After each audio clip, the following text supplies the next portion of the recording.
நம்ம கபில் இருக்கும்போது யாருமே அடுத்தது இல்லைன்னாங்க. சச்சின் வந்தார். சச்சினுக்கு அப்புறம் யாருமே இல்லைனாங்க.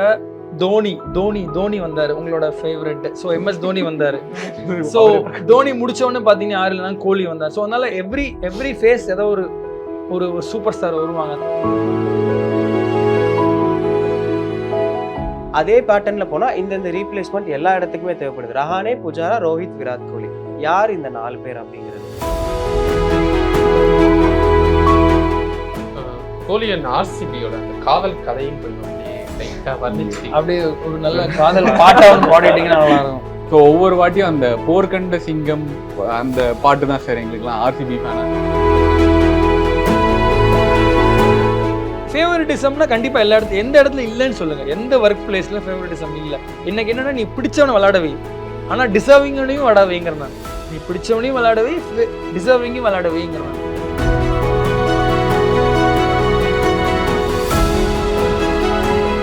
உண்மையான ஆர்சிபி ஃபேனுக்கு கோலி விளையாடணும், கோலி இருக்கிறப்போ ஒரு கப்பு ஜெயிக்கணுன்றது தான் ஆசை. மற்றபடி இந்த கம்பேரிசனு நாங்கள் 20 கப்பு 15 கப்பு வச்சுக்கணும், ஒரு கப்பு ஜெயிச்சா போதும்.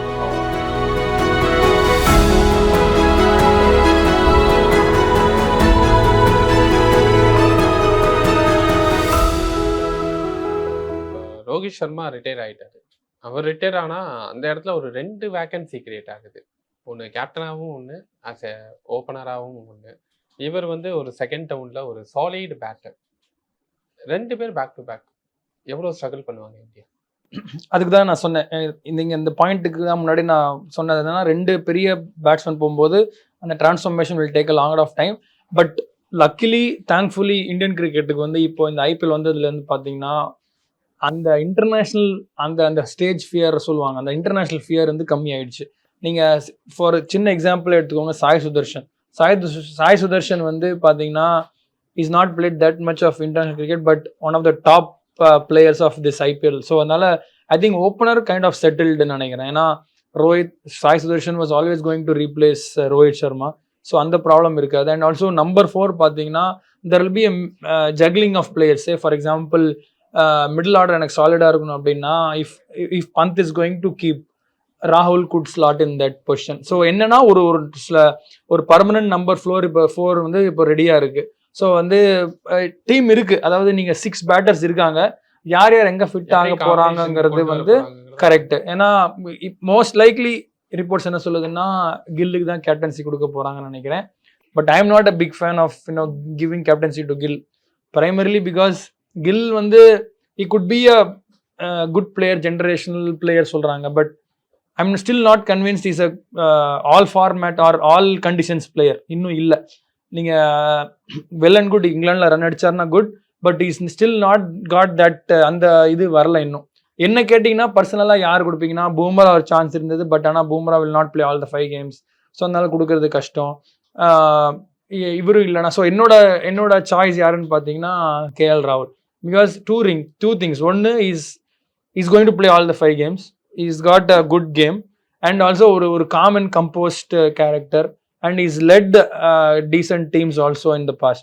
So என்ன கேட்டிங்க அப்படின்னா கேஎல் ராகுல் கொடுக்கலாம். பட் ஆனால் மோஸ்ட் லைக்லி சுப்மன் கில்லுக்கு தான் போகும்னு நினைக்கிறேன். ஸோ அதனால கேப்டன்சி செட் ஆயிடுச்சு. 6 இருக்கு, பேட்டிங் இருக்கு. ஸோ யார் எந்த பொசிஷன் ஆட போறாங்கிறது ஐ திங்க் இன்ட்ரெஸ்டிங்காக இருக்கும்னு நினைக்கிறேன். See, there are test cricket ரொம்ப பியூட்டிஃபுல்லான கேம். என்னன்னா நீங்கள் ஒரு பெரிய கான்டெஸ்ட், இந்தியா வர்சஸ் இங்கிலாந்துங்கிறது ஒரு பெரிய கான்டெஸ்ட். அதுக்குள்ளே பார்த்தீங்கன்னா இந்த மாதிரி சின்ன சின்ன மினி பேட்டில் சொல்லுவாங்க. அந்த மினி பேட்டில்ஸில் யார் எந்த பொசிஷன் எடுக்க போகிறாங்க, யார் சே ஃபார் எக்ஸாம்பிள் இப்போ ராகுல் நம்பர் 4 ஆடினார்னா பந்த் முன்னாடி 5 ஆடிட்டு இருந்தார். Can Pant go into number 6 and இன்னொரு பேட்டர் யாராவது ப்ராப்பர் பேட்டர் யாராவது எடுப்பாங்களா அப்படின்னு. அபிமன்யு ஈஸ்வரன் அகெயின் அது ஒரு பெரிய ஐ திங்க் நம்ம ஷோ ஆரம்பிக்கும் முன்னாடி நம்ம பேசிகிட்டு இருந்தோம் ஆஃப் ஏர். ஏன் அபிமன்யு ஈஸ்வரன் ஆஸ்திரேலியா கூட்டிட்டு போனாங்க, பட் ஸ்டில் சான்ஸ் கொடுக்கல. அதான் அது இன்னொரு problem. Will Gambhir address this. Test first கிளாஸில் it's a good first class system. இந்தியாவில் பார்த்தீங்கன்னா ஒன் ஆஃப் பெஸ்ட் சிஸ்டம். இவ்வளோ ரன் அடிக்கிறவங்களுக்கு டெஸ்ட் கிரிக்கெட்டில் யூர் நாட் கிவிங் சான்ஸ். கொடுக்கலன்னா உங்களுக்கு எப்படி தெரியும் யார் எப்படி ஆடுவாங்கன்னு? நீங்கள் ஐபிஎல்ல பாப்புலாரிட்டி கிடைச்சது. ஸோ பாப்புலாரிட்டி மட்டும் வச்சு ஒரு 11 எடுத்தீங்கன்னா it's always going to struggle. So typical example பார்த்தீங்கன்னா அபிமன்யு ஈஸ்வரன் தான். அவரோட பேச்சு அடிப்படல. நான் போன வருஷம் இந்த பிஜிடியில் 5 மேட்சுமே யார் ஆட போறாங்க ஃபெயிலியர் ஆகிட்டே இருந்த பேட்டிங். ஒரு இடத்துல கூட எந்த ஒரு ப்ரெஸ் கான்ஃபரன்ஸ்லையுமே இல்லை எங்கேயுமே அபிமன்யு ஈஸ்வரோட பேரே வரல. 15 நம்பர் ஸ்குவாட் எடுக்கும்போது மட்டும் வந்தது. அவ்வளவுதான் வந்தது. இன்ஃபேக்ட் தேர்ட் ஓப்பனர் எல்லாம் சொன்னாங்க. ஃபர்ஸ்ட் மேட்ச் ரோஹித் சர்மா இல்லாத போது சொன்னாங்க பேக்கப் தானே, ரோஹித் இல்லைன்னா பேக்கப். பேக் எண்ட்லயே இருக்காரு. அதான் என்னோட அண்டர்ஸ்டாண்டிங், பேக்கப்னா ஒருத்தர் இல்லைன்னா இன்னொருத்தர் தான். ஆனா வந்து அவரோட பேரே அடிப்படல. ஸோ கம்பீர் ஒரு பக்கம் சொல்லிட்டு இருக்காரு இந்த மாதிரி நான் வந்து பேருக்கு இம்பார்ட்டன்ஸ் கொடுக்க மாட்டேன், பர்ஃபார்மன்ஸ் இம்பார்ட்டன்ஸ் தருவேன். ஆனா அது செயல்முறையில பண்ணல. மேபி இதுக்கப்புறம் பண்ணா பெட்டரா இருக்கும். நீங்க சொன்னதுதான், உள்ள நடக்கிறது என்னன்னு நமக்கு தெரியாது. முன்னாடியே தெரியாது. பிரஸ்ல நல்லா பேசுவாங்க. எக்ஸாக்ட்லி. அதனால ஆனா என்ன கேட்டீங்கன்னா ஃபர்ஸ்ட் கிளாஸ் நல்லா பரவங்க நிறைய பேர் இருக்காங்க. Not only Abhimanyu Easwaran, there are plenty of people. First கிளாஸ்ல எக்கச்சக்க ரன்ஸ், எக்கச்சக்க விக்கெட்ஸ். ஆனா வந்து அந்த டெஸ்ட் டீம்ல உள்ள கொண்டதுக்கு கருண் நாயர்லாம் எவ்வளவு வருஷமா விளையாண்டு. கருண் நாயர் நீங்க பாத்தீங்கன்னா நீங்க எடுத்து பாருங்களேன், யார் யாரெல்லாம் போன வருஷம் பிஜேடியில விளையாடலையோ அபிமன்யு ஈஸ்வரன் ஐபிஎல் ஆட மாட்டாரு. சர்ஃபராஸ் ஐபிஎல்ல பெருசா ரன் அடிக்கிறது இல்ல. இந்த 2 பேருமே ரன் அடிச்சிட்டு இருந்தாங்க, ஆடல. ஹர்ஷித் ராணா எப்படி ஆடினா ஐபிஎல் நல்லா பண்ணதுனால he was preferred. அதுவும் கேகேஆர். எக்ஸாக்ட்லி. சோ நீங்க வந்து ஐபிஎல் இருக்கு இந்த இடத்துல. ஃபேவரட்டிசம்னா கண்டிப்பா எல்லா இடத்துல, எந்த இடத்துல இல்லைன்னு சொல்லுங்க. எந்த ஒர்க் பிளேஸ்ல ஃபேவரட்டிசம் இல்ல. எனக்கு என்னன்னா நீ பிடிச்சவனை விளையாடவை, ஆனா டிசர்விங்கையும் விளையாடவைங்கிற நான். நீ பிடிச்சவனையும் விளையாடவை, டிசர்விங்கையும் விளையாடவைங்கிற நான். நீங்க சொல்றது பார்த்தா எனக்கு ஸ்ரேயாஸ் ஐயர் தான் கேப்டன் ஆகும் தோணுது சார். ஸ்ரேயாஸ் ஐயர் கொடுக்கவே மாட்டாங்க. ஏன்னா கேகேஆர்ல இருந்து வெளில போயிட்டு நகர தகராறு நடந்திருக்கும். ஸ்ரேயாஸ் ஐயர் ஸ்குவாட்ல இருந்தாலே பெரிய விஷயம் நினைக்கிறேன். ஆனா இருக்கணும், ஆப்வியஸ்லி இருக்கணும். பட் ஆனா கொடுத்தாங்கன்னா நல்லா இருக்கும். ஆனா ஒரு பவுலிங் கேப்டன் வந்து ரொம்ப நாள் ஆச்சு சார். என்ன மாதிரி நிறைய என்ன சொல்றது, அவர் 5 மேட்ச் ஆஃப்டர் கபில் தேவ் யாருமே இல்ல. பூம்ரா பண்ணா பூம்ரா அட்ஃபோர்ஸ் he cannot play all the 5 test matches. So அதனால அட்லீஸ்ட் ஒரு 3 மேட்ச் அவர் பண்ணா கூட ஓகே. இல்ல again that will be a problem. ஏன்னா உங்களுக்கு ஒரு எந்த மேட்ச் டிராப், எந்த மேட்ச் வந்து பிரேக் டவுன் ஆவான்னு தெரியாது. சோ திடீர்னு இன்னொரு கேப்டன் ஆட வைக்கணும். It affects the whole rhythm. அதனாலதான் ஹிஸ்டாரிக்கலி நீங்க பாத்தீங்கன்னா over a period of 100 years there are many batting captains. அதனாலதான் because the chances of getting injured for a fast bowler is more. அதனாலதான் வந்து batsman, it's not that bowlers வந்து they are not strong enough to lead a team, but historically அவங்களோட திடீர்னு break down ஆயிட்டாங்க. Say for example ஒரு session வந்து அவங்க வந்து ஒரு ரெஸ்ட் எடுக்கணும் அப்படின்னு போட்டீங்கன்னா they can go in. அந்த டைம்ல இன்னொரு கேப்டன் பண்றது கஷ்டம். ஸோ அதனாலதான் வந்து பாத்தீங்கன்னா historically batsman have become captains.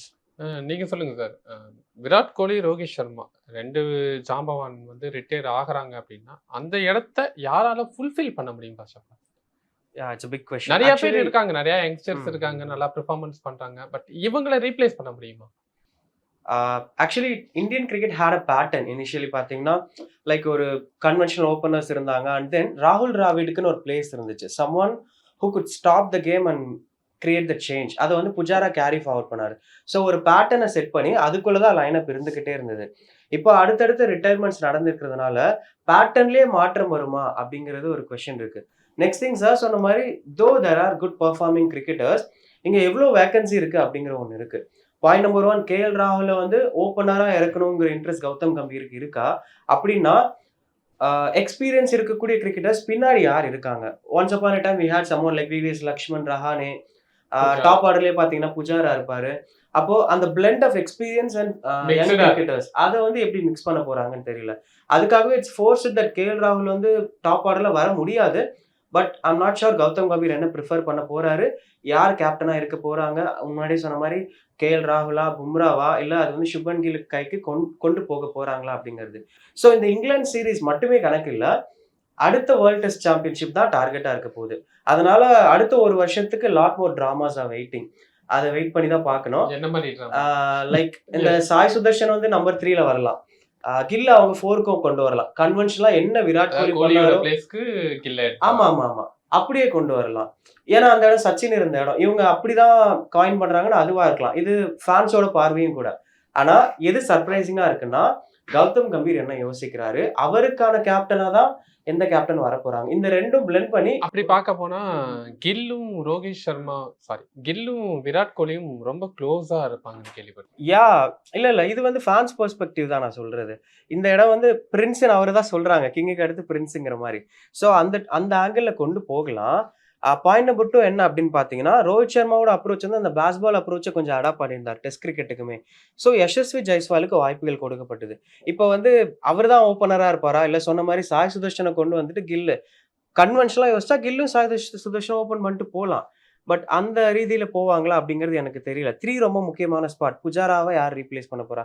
So அதே பேட்டர்ன்ல போனா இந்த ரீப்ளேஸ்மெண்ட் எல்லா இடத்துக்குமே தேவைப்படுது. ரஹானே, புஜாரா, ரோஹித், விராட் கோலி. யார் இந்த 4 பேர் அப்படிங்கிறது? சாய் சுதர்ஷன் அண்ட் ஜெய்ஸ்வால் ஓபன் பண்ணா என்ன சொல்லுவாங்கன்னா 2 லெஃப்ட் ஹேண்டர்ஸ் ஓபன் பண்ண வேணான்னு. ஆனா என்னோட தாட் 2 ரைட் ஹேண்டர் ஓபன் பண்ணும்போது ஏன் 2 லெஃப்ட் ஹேண்டர் ஓபன் பண்ண கூடாது? மட்டும் அந்த கேள்வி வரல. ஹேடன் கில்கிறிஸ்ட்லாம் பார்த்து எக்ஸாக்ட்லி. நீங்க பாத்தீங்கன்னா ஆஸ்திரேலியாஸ் மோஸ்ட் சக்சஸ்ஃபுல் டீம்ல வந்து யார் ஓபன் பண்ணாங்க? Longer, Haden. பட் என்ன கேட்டீங்க அப்படின்னா இப்போ நீங்க என்ன 11 எழுதி கொடுக்க சொல்லுங்க அப்படின்னா Sai Sudharsan has to open with Jaiswal. இங்கிலாந்துல கூட போப்பும் இன்னொரு ஜெய்ஸ்வால், கில் 3, ராகுல் 4, பந்த் 5, நிதிஷ் ரெட்டி 6, 7 ஜடேஜா. இதுதான் ஆர்டரா இருக்கணும். 8 Shardul Thakur will be the bowling all-rounder and 3 fast bowlers. இதுதான் வந்து ஆக்சுவல் 11 இருக்கணும். But there could be a possibility where number 4 வந்து maybe Gill is struggling against, நீங்க பாத்தீங்கன்னா சீமிங் கண்டிஷன்ஸ்ல கில் மைட் ஸ்ட்ரகிள். அதனால இப்ப கேப்டன் வேற ஆயிட்டாருன்னா he has that இது இல்லையா? ஸோ நான் கொஞ்சம் பால் கொஞ்சம் பழசான உடனே கொஞ்சம் ஜகா வாங்கிட்டு 4 வந்தாலும் வரலாம், கேப்டனா இருக்கலாம். அதனால அந்த நம்பர் ஆனா மோரலஸ் இந்த டாப் 6 தான் இருக்கும். பட் யார் எங்க ஆடுறாங்கிறது வந்து ஏன்னா ராகுலுக்கு வந்து ராகுல்னு பேர் வச்சாலே சொல்றாங்களா, ராகுல்னு பேர் வச்சா எங்க வேணா ஆடலாம். அதனால ராகுலோட பொசிஷன் யாருக்குமே தெரியாது இது வரைக்கும். ஸோ அதனால என்ன உனக்கு என்னன்னா சாய் சுதர்ஷனுக்கு கண்டிப்பா சான்ஸ் தரேன். ஏன்னா இதுக்கு மேல ரன் அடிக்கவே முடியாது. நீங்க ஃபர்ஸ்ட் கிளாஸா இருக்கட்டும், இங்கிலாந்துல எக்ஸ்பீரியன்ஸ் பாத்தீங்கன்னா கவுண்டி சர்ரேக்கு போய் விளையாடும் போது is scored plenty of runs. So அங்க போய் ரன் அடிக்கிறாரு அப்படின்னா இஸ் காட் தட் அந்த இது இருக்கு. அந்த நீங்க சொல்ற மாதிரி அந்த லெவல் விளையாடுறதுக்கு it requires a lot of skill. நம்ம வந்து சும்மா டிவியில பார்க்கும்போது ரொம்ப ஈஸியா இருக்கு, ஆக்சுவலா கிடையாது. It requires lot of skill. Mentally you have to be very strong. ஒரு பால் மூக்குள்ளே இப்படி பாஸ் ஆகும், ஒரு பால் இங்கே போகும். So you have to be very strong.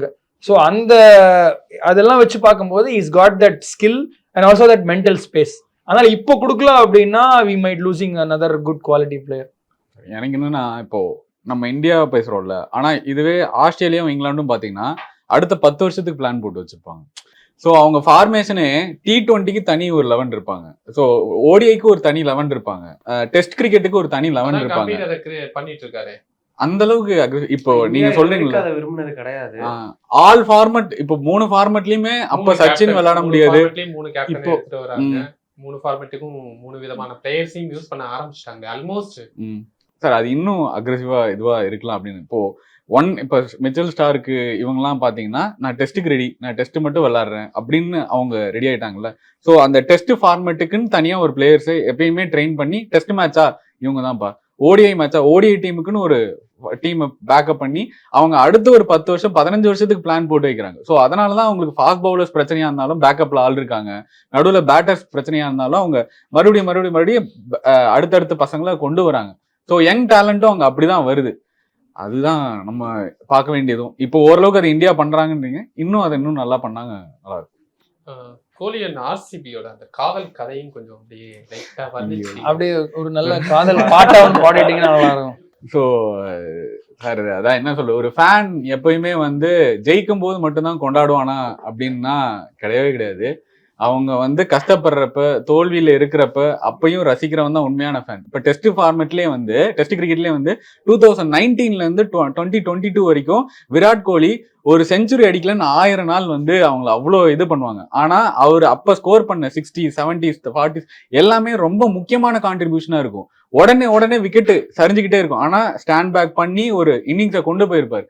ஆனா அந்த ஒரு டைம்ல ஒரு செஞ்சுரி அடிக்க தெரியாத ஒரு பிளேயரா அப்படின்னு சொல்லி அவ்வளோ பேர் அவர் வந்து கிண்டல் பண்ணியிருப்பாங்க, கேலி பண்ணியிருப்பாங்க. ஆனா அவர் பொறுமையா இருந்தார். எனக்கான ஒரு நாள் வரும்ல, அன்னைக்கு நான் வந்து இது இப்போ நிறைய பேருக்கு என்னன்னா 6 அடிக்கிறவன் தான் பேட்ஸ்மேன், 4 அடிக்கிறவன் தான் பேட்ஸ்மேன் அப்படின்றாங்க. T20 வந்ததுக்கு அப்புறம் அப்படிதான் பாக்குறாங்க கிரிக்கெட்டையே. பட் கிரிக்கெட் அப்படி கிடையாது சார். நார்மலா ஒரு சிங்கிள் சார், ஒரு ரன்னு கூட ஒரு பெரிய வேல்யூ இருக்கு சார். ஒரு சிங்கிளுக்கு இருக்கிற ஒரு வேல்யூ வந்து அந்த பேட்ஸ்மேனுக்கு தெரியும் சார். ஆனா நம்ம அந்த அளவுக்கு நம்ம ஜென்ரேஷன் மாத்திட்டாங்களா இல்ல அந்த அளவுக்கு பார்க்க ஆரம்பிச்சிட்டாங்களான்னு தெரியல. பட் என்ன சொல்றது, விராட் கோலி அப்படின்னு வர்றப்ப நிறைய ஃபேனா பாக்குறப்ப நிறைய தோல்விகளை கண்ட ஒரு ஆளுங்க தான் நாங்களாம். நிறைய கோப்பைகளை ருசிச்ச ஆளுங்களாம் நாங்க கிடையாது. ஸோ ஒவ்வொரு வாட்டியும் அந்த போர்க்கண்ட சிங்கம் அந்த பாட்டு தான் சார் எங்களுக்குலாம் ஆர்சிபி ஃபேனா. இந்த வாட்டி முடிஞ்சா விட்டாலும் அடுத்த வாட்டி மறுபடியும் பாத்துக்கலாம். ஒரு ஆர்சிபி ஃபேன் அவரு. அதான் ரொம்ப உருக்கமா பேசுவார். ரொம்ப நேரம் நீண்ட உரை நடத்துறாரு தெரியல. இவ்வளவு நாள் அது தெரியாம போயிடுச்சு. சார் விராட் கோலி ரொம்ப பிடிக்கும் சார். ஓ, அதனால அதனால, okay. ஆர்சிபி இப்படி சார் பிடிக்காம இருக்கும். நீங்க ஆப்வியஸ்லி சொல்லுங்களேன். ஆர்சிபி ஃபேன்ஸ் சில பேர் என்ன வேணா பண்ணலாம். ஆனா லாயல் ஃபேன்ஸ் என்ன தெரியுமா சார், ஒரே ஒரு கப்பு அவர் ஜெயிக்கிறத பார்க்கணும்னு தான். மற்றபடி சிஎஸ்கே ஃபேன் கூட போய் சிஎஸ்கே எம்ஐ கூட எல்லாம் சண்டை போடணும், உங்களோட நாங்க பெரிய ஆளுன்னு காட்டிக்கணுன்ற ஒரு ஆசை கொண்டவங்களாம் பெரிய ஆர்சிபி ஃபேனே கிடையாது. உண்மையான ஆர்சிபி ஃபேனுக்கு கோலி விளையாடணும், கோலி இருக்கிறப்ப ஒரு கப்பு ஜெயிக்கணும்ன்றதான் ஆசை. மற்றபடி இந்த கம்பேரிசனு நாங்க 20 கப்பு 15 கப்பு வச்சுக்கணும், ஒரு கப்பு ஜெயிச்சா போதும் சார், அவ்வளவுதான். இந்த 18 வருஷம் குருசாமிங்கிற அந்த டேக நீக்கணும் சார். நீங்க வேற இப்ப இது மேட்ச் அபேண்டன் பண்ண உடனே நிறைய பேர் என்ன சொல்ல ஆரம்பிச்சிட்டாங்க, லைஃப் டைம் இது முடிஞ்சு போச்சு அப்படின்ற மாதிரி. இந்த வருஷம் அவ்வளவுதான் மறுபடியும் அப்படின்னு உடனே ரொம்ப பயமாயிடுச்சு. மறுபடியும் இப்போ இது போட்டுறேன்றாங்கப்ப சந்தோஷம், ஒரு ஹோப் இருக்கு இந்த வருஷமும். நான் இப்பவும் சொல்றேன்ல, இந்த வருஷமும் நாங்க கப் அடிக்கலனாலும் அடுத்த வருஷம் வெயிட் பண்ணுவோம் சார். வெயிட் பண்ணி இந்த பார்த்து பார்த்து கண்கள் பூத்திருப்பேன் நீ வருவாய் 18 வருஷமா பூத்துட்டே இருக்கு சார். 25 வருஷம் ஆனாலும் பரவாயில்ல சார், நாங்க வெயிட் பண்றோம் சார். ஆனா கோலி ஃபேனா இருக்கும்போது என்ன தெரியுமா ஐரணி ஆகும், நான் சாபம் கொடுக்குறேன்னு நினைக்காதீங்க. The moment Kohli retires from IPL, அப்போ ஆர்சிபி ஜெயிச்சாங்க அப்படின்னா எப்படி எடுத்துப்பீங்க நீங்க? நிஜமாவே நான் கோலி உலகத்திலேயே ஒருத்தன் வந்து டீப் டிப்ரெஷனுக்குள்ள தள்ளப்பட்டானா அது நாங்களா தான் இருக்கும். என்னதான் ஒரு டெல்லி பாயா இருந்தாலும் அவரு அந்த ஆர்சிபி இது போட்டாதான் சார் எங்களுக்கு பெரும். நீங்க வேற இவரு KL ராகுல் வந்து இது ஏன் ஊருடான்னு ஒரு இன்னிங்ஸ் ஆடி இருப்பார்ல, அதுக்கெல்லாம் என்னமா அடிச்சாங்க தெரியுமா சார்? வலி இன்னும் இருக்கு, அதெல்லாம் இல்ல ரிவெஞ்ச் கொடுப்பாங்கன்னு ஒரு நம்பிக்கை இருக்கு. ஆனா எங்கள்கிட்ட என்ன ஒரு பிரச்சனைனா, எல்லாரும் அதிகமா வாய் விடுவோம் சார். அதுதான் சார் இவனுங்களை கண்ட்ரோல் பண்ண முடியாது சார். ஒரு மேட்ச் ஜெயிச்சுட்டா 1000 மேட்ச் ஜெயிச்ச மாதிரி பேசுவானுங்க சார், 1000 மேட்ச் ஜெயிச்ச மாதிரி மீம்ஸ் போடுவாங்க சார். அதுக்குள்ள ஒரு மேட்ச் முடிஞ்சு 10 நிமிஷம் ஆகாது, அதுக்குள்ள ஒரு மாஸ் எடிட் வந்துரும். நாங்க யார் தெரியுமா, என்ன பண்ணுவோம் தெரியுமா, அடுத்த மேட்ச் சரியா அடி வாங்கிடுவோம். அடி வாங்கினதுக்கு அப்புறம் அமைதியாயிருவோம். அதுக்கப்புறம் ஒரு 6 மாசம் 7 மாசம் காணாம போயிடுவோம் சார். மறுபடியும் ஐபிஎல் ஸ்கெடியூல் போடுவாங்கல்ல, அப்போ வந்துருவோம் சார். இப்ப ரீஷெடியூல் போட்டாங்க, வந்துட்டீங்களா? வந்துட்டோம். இந்த வருஷம் ஐபிஎல் நடக்காம இருந்தா அட்லீஸ்ட் சொல்லிருக்கலாம், நடந்திருந்தா ஜெயிச்சிருப்போம். வேற வழியில சொல்றேன், எழுதி வச்சுக்கோங்க. ஃபைனல் போவோம் சார் நாங்க கண்டிப்பா. ஆனா இப்போ கபடி ஃபைனல் போவோம் சார். கப் அடிப்போம், அடிக்கலான்றது அது கடவுள் கையில இருக்கு. மத்தபடி நாங்க பாத்துப்போம் சார். இந்த வாட்டியாவது ஆர்சிபி கப் அடிப்பாங்களா? இல்ல ஃபைனல் போலாம், பிளே ஆஃப்ஸ் போக வாய்ப்பு இருக்கு. யார் வாயில இருந்து ஆர்சிபி கப் அடிக்கணும் ஒரு வார்த்தை வர மாட்டேங்குது. நான் சொல்றேன், நீங்க எங்க சொன்னீங்க சார் ஃபைனல் போவோம், கப்பு ஜெயிச்சா சந்தோஷம் சார். இல்லன்னா ஃபைனல்ல ஒரு கோலி இன்னிங்ஸ் பார்த்தா கூட சந்தோஷம் தான் சார். ஆனா இவங்களுக்கு பெரிய அன்பார்ச்சுனேட் என்னன்னா, நிறைய பிளேயர்ஸ் வெளியே போயிட்டாங்க. நிறைய இல்ல, மெயின் ஹேசல்வுட். ஏன் சொல்றேன்னா ரொம்ப கிரிட்டிக்கல் காம்பனன்ட். இவ்வளவு நாள் ஆர்சிபியோட ப்ராப்ளம் எப்பவுமே வந்து போலிங்ல இருந்திருக்கு. டெத் ஓவர்லயும் பிரச்சனை. இந்த வருஷம் நீங்க எல்லா போலிங் ரெக்கார்டு எடுத்து பாருங்க, ஆர்சிபி நம்பர் 1ல இருக்காங்க, which is a very very good thing. அதுல ஹேசல்வுட் இப்ப இல்லாதது வந்து it's going to be a struggle for them. என்ன அவங்களுக்கு என்னன்னா, இப்போ ஒரு போலர் இல்லாத போது they have to score the 20 extra runs. So பார்ப்போம். ஏன்னா இந்த இந்த இந்த அவங்களோட அந்த மொமெண்டம்லேயே போயிட்டு அவங்க ஆடினாங்கன்னா மேபி அவங்களுக்கு நல்ல சான்ஸ் இருக்கு. அதாவது அவங்க நல்லா ஆடுறது வந்து இந்தியா பாகிஸ்தானுக்கே பிடிக்காம ஒரு வார் நிலைமைக்கு வந்துருச்சுங்கிறது வந்து ஒரு சேடான விஷயம். ஏன்னா இவ்வளவு ஈஸி கிடையாது. ஒரு மொமெண்டம்ல போயிட்டு எதோட நம்ம ரிலேட் பண்ற அளவுக்கு கொண்டு போயிட்டோம் பாருங்க. இல்ல 10 days பிரேக்ல அப்புறம் வந்து என்ன வேணா மாறும். திடீர்னு அவங்க வந்து அடுத்த 2 மேட்ச் தோத்தாங்கன்னா 3 and 4 முடிப்பாங்க. ஐபிஎலோட ஸ்ட்ரக்சர் எல்லாருக்குமே தெரியும். 1 and 2 முடிச்சா பெரிய அட்வான்டேஜ். 3 and 4 முடிச்சா 3 மேட்ச் ஜெயிக்கணும் டோர்னமெண்ட் ஜெயிக்கிறதுக்கு, which is not easy. 1-2 முடிச்சிங்கன்னா ஏதோ 1 ஜெயிச்சாங்கன்னா போயிடலாம். ஸோ அதனால very very important to finish in 1 and 2. Sir மற்ற டீமுக்குலாம் வந்து வெளியில தான் சார் எதிர்ப்பு இருக்கும். எங்க டீமுக்குள்ளேயே ஒரு பெரிய பிரச்சனை இருக்கு சார். இவனுங்களை சும்மா இருக்க மாட்டானுங்க சார். எனக்கே தோணும், சரிடா நம்ம ஜெயிச்சிட்டோம் அமைதியா இருங்கடா, கப்பு ஜெயிச்சுட்டு பேசலாம்னா மாட்டானுங்க. ஏதோ ஒரு மேட்ச் ஜெயிச்சதுக்கே வேற காயத்துல இருக்காரு. ஆமா சார், அது வேற பெரிய பாவா இருக்க போகுது சார். மறுபடியும் விராட் கோலி கேப்டன்சிக்கு வந்தாலும் சந்தோஷம் தான். ஆனா அவரு எடுத்துக்க மாட்டாரு, ஏன்னு தெரியல. ஆனா எதிர்பார்க்கிறோம் சார். இந்த 2025 ஒரு பெரிய ஹோப் இருக்கு. 26 வந்துருச்சு. கடைசியா இறுதியா ஒரு கேள்வி பரத் சார், இப்போ இங்கிலாந்துல போய் நம்ம விளையாட போறோம், என்ன மாதிரி டெக்னிக்ஸை யூஸ் பண்ணணும், பேட்டர்ஸ் எந்த மாதிரி பெர்ஃபார்மன்ஸ் பண்ணணும்? ஆப்வியஸ்லி ஹேங் இன் தேர் பண்ணியே ஆகணும். All they need is like ஒரு மோர் தென் ஸ்கோரிங் ரன்ஸ், ஒரு வால் கைண்ட் ஆஃப் பேட்டர்ஸ் ஒரு 2-3 பேர் டெஃபினட்டா இருந்தாங்க. அதே மாதிரி ரோல்ஸ் வந்து கிளியரா டிஃபைன் பண்ணி ஆகணும். அது ரொம்ப சேலஞ்சிங்கா இருக்கு. ஏன்னா பிஜிடில அத ரொம்ப ஸ்ட்ரகிள் பண்ணாங்க. அந்த ரோல்ஸ் ரோஹித் சர்மா வந்ததுக்கு அப்புறம் கேஎல் ராகுல ஷஃபிள் பண்ணி ஆர்டர் ரொம்ப ஷஃபிள் பண்ணிட்டே இருந்தாங்க. ஸோ என்ன ஆகுனா, இப்போ ஈவன் கேஎல் ராகுல் மாதிரி பிளேயர்ஸ் கூட நான் எங்க ஆடுறேன்னே தெரியாது. அது ஒரு பெரிய ப்ராப்ளமா இருக்கலாம். ஸோ அதனால இதுதான் உன்னுடைய ரோல், இதுதான் நீ பண்ண போற, எங்க வர்றங்கிறத தாண்டி நீ என்ன பண்ண போறனா you're going to save the game or you're going to focus on improving the scoreboard. அந்த மாதிரி அந்த ஒரு கிளாரிட்டி கொடுக்கணும். And obviously fast bowlers are going to take up a lot of challenge. All rounder unit இப்போ off spinner அப்படிங்கிறது இந்தியாவில் இல்லையே, என்ன மாதிரி டாக்டிக்ஸ் யூஸ் பண்ணுவாங்க? Yeah, they have to look back for the இருக்கிற ப்ராஸ்பெக்ட்ஸ் என்னன்னு பார்த்து அவனோட லெஃப்ட் ஆர்ம் ஸ்பின்னர்ஸ் வச்சிருக்காங்க. எஸ், ஆஃப் ஸ்பின்னர்ஸ்க்கு they have to look back. ஏன்னா இங்கிலாந்து சீரீஸ்க்கு அது பெரிய ப்ராப்ளம் இருக்காதுன்னு நினைக்கிறேன் ஸ்பின். ஏன்னா எனக்கு தெரிஞ்சு it will be more off கொஞ்சம், ஏன்னா ஏர்லி ஜூன் இல்லையா, ஸோ அதனால கொஞ்சம் வந்து வெதர் கொஞ்சம் இதாக தான் இருக்கும், ஸோ கொஞ்சம் சீமிங் கண்டிஷன் தான் இருக்கும். ஸோ இந்தியாவோட பெரிய ஸ்ட்ரென்த் என்னன்னு பார்த்தீங்கன்னா fast bowlers, especially with Prasidh Krishna in good form. நீங்கள் வந்து பார்த்தீங்கன்னா இப்போ 4 ஃபாஸ்ட் bowlerல யார் எடுக்க போகிறாங்கன்னு தெரியல. So it's a good battery of fast bowlers. Again Siraj இதே மாதிரி தான், இந்த பிஜிடி சீரீஸ் மாதிரி தான், இந்த team which ever team that bats better is going to win. ஏன்னா 2 டீமுக்குமே fast bowling, strong fast bowling. 2 team வந்து பேட்டிங் வந்து நல்லா ஆட போகிறாங்களோ அந்த 20 runs 30 runs எக்ஸ்ட்ரா, அதுதான் difference. So if every player tries to bat for 30-40 minutes extra, so it's collective effort தான் இருக்க போகுது. ஏன்னா I think for another few years Indian cricket எப்படி இருக்க போகுது அப்படின்னா, ஒரு ஸ்டார்டம் இல்லாமல் ஒரு collective effort, each should chip in. அது ஃபார் எக்ஸாம்பிள் ஒரு 30 minutes எக்ஸ்ட்ரா விளாண்டாங்கன்னா it good save end of the day வந்து it's going to be big இது. ஸோ அதனால ரொம்ப இன்ட்ரெஸ்டிங்கான சீரீஸ் இருக்க போகுது. ஏன்னா இங்கிலாண்டும் பார்த்தீங்கன்னா அவங்க ஏன்னா ரொம்ப நாள் ஆச்சு பேஸ்பால் அந்த வேர்டு கேட்டு, இவர் சொல்லி தான் ரொம்ப நாள் கழிச்சு கேட்டேன் நான். அந்த பேஸ்பால் ஏன்னா ரொம்ப வருஷம் ஆன மாதிரி இருக்கு இங்கிலாந்து கிரிக்கெட் டெஸ்ட் கிரிக்கெட் ஆடி, அதே அப்ரோச் ஆட போறாங்களா, அது ஆடினாங்கன்னா இந்தியாவுக்கு அட்வான்டேஜ். என்னன்னா they give lot of chance. So அவங்களோட இதுவும் எப்படி ஆட போறாங்கன்னு பார்க்கணும். ஸோ அதனால ஐ திங்க் இந்த ஐபிஎல் முடிஞ்ச உடனே மோர் ஈகர். இந்த ஜூலைல பார்த்தீங்கன்னா முதல்ல WTC ஃபைனல், அதுக்கப்புறம் இந்தியா இந்த சீரீஸ். ஸோ டெஸ்ட் இவர் முன்னாடி ஆரம்பிச்சதுல ரொம்ப பிடிச்சது என்ன அப்படின்னு பார்த்தீங்கன்னா, எவ்வளோதான் RCB ஃபேனாக இருந்தாலும் டெஸ்ட் கிரிக்கெட் பிடிச்சிருக்க சொல்றாரு. அதனால இவர் ரொம்ப சின்ன பையன் சொல்ல வரல. இப்ப இருக்கிற ஜென்ரேஷன் வந்து இல்ல பரவாயில்ல, இல்ல இப்ப இருக்கிற ஜென்ரேஷன் டெஸ்ட் கிரிக்கெட் பிடிக்கிறதுன்னு சொல்றது வந்து இட்ஸ் அ பிக் திங். ஏன்னா எல்லாருமே T20, T10, T5 ஓடுறாங்க. ஸோ டெஸ்ட் கிரிக்கெட் அந்த next 1 month is going to be very enjoying as என்ன பார்த்தீங்கன்னா ஒரு கிரிக்கெட் ஃபேனா வந்து ரொம்ப நல்லா இருக்கும். என்னன்னா இனிமே யாருக்காக டெஸ்ட் கிரிக்கெட் பார்க்க போறோம்ன்ற ஒரு பெரிய கேள்வி இருக்கு. என்ன மாதிரி விராட் கோலி ஃபேனுங்களா? இல்ல அப்படி அது அகைன் அதுதான் அந்த மைண்ட் செட். ஆனா மாத்தணும். நம்ம கபில் இருக்கும்போது யாருமே அடுத்தது இல்லைன்னாங்க, சச்சின் வந்தாரு. சச்சினுக்கு அப்புறம் யாருமே இல்லைன்னாங்க, தோனி வந்தாரு, உங்களோட ஃபேவரட். ஸோ MS தோனி வந்தாரு. ஸோ தோனி முடிச்சோன்னு பாத்தீங்கன்னா யாரு இல்லைன்னா கோலி வந்தார். ஸோ அதனால எவ்ரி ஃபேஸ் ஏதோ ஒரு சூப்பர் ஸ்டார் வருவாங்க. அதனால கிரிக்கெட் ஒரு டீம் கேமா ஒரு ஸ்போர்ட்டா பார்க்க ஆரம்பிக்கணும்னு எனக்கு தோணுது. ஒரு பிளேயருக்கு பின்னாடி இருக்க லெகசி அந்த கல்ச்சர் வந்து மாறும்னு நினைக்கிறேன். It's going to be team game. Again சொன்ன மாதிரி அந்த கபில் தேவ், சுனில் கவாஸ்கர் டைம்ல இருந்தே இட் வாஸ் தேர். இவருக்கு அப்புறம் யாருங்கிறது அது இல்லாம it's going to be team game. Like ஒரு 4-5 பேருக்கு சேர்ந்தாப்புல ஒரு ஃபேண்டம் இருக்க மாதிரி மொத்தம் ஃபேண்டமோட பெர்ஸ்பெக்டிவே மாற போகுதுன்னு நினைக்கிறேன். கோயிங் ஃபார்வர்ட் பார்க்கலாம் என்ன மாதிரி 11 செட் பண்ண போறாங்க, என்ன 15 ஸ்குவாட் அனௌன்ஸ் பண்ண போறாங்க அப்படிங்கிறதுலாம் எல்லாருமே எதிர்பார்த்துட்டு இருக்கும். ஏன்னா நிறைய பேருக்கு வந்து வாய்ப்புகள் தரப்படும்னு எதிர்பார்க்கப்படுது. ஏன்னா ருத்ராஜ் இருக்காரு, சாய் சுதர்ஷன் இருக்காரு, நிறைய யங்ஸ்டர்ஸ் இருக்காங்க. அது இல்லாம கருண் நாயர் நிறைய ரன் அடிச்சுட்டு அவரும் வெயிட் பண்ணிட்டு இருக்காரு. லாஸ்ட் BGTலே அதையும் எடுத்துட்டு போட அப்படிங்கிற நிறைய கேள்விகள் இருந்தது. என்ன மாதிரி ஸ்குவாட் செட் பண்றாங்க, என்ன மாதிரி டீம் காம்பினேஷன் ஒர்க் அவுட் ஆகுது அப்படிங்கிறத வெயிட் பண்ணி பார்க்கலாம். ஒரு நேரம் கோலியை பத்தியும் இங்கிலாந்து டூரை பத்தியும் ரொம்ப அழகா கருத்துக்கள் சொன்னதுக்கு ரொம்ப நன்றி. ரொம்ப நன்றி. டிபேட் டீம் மொத்த நிருபர்கள் நண்பர்கள் இங்க இருக்காங்க.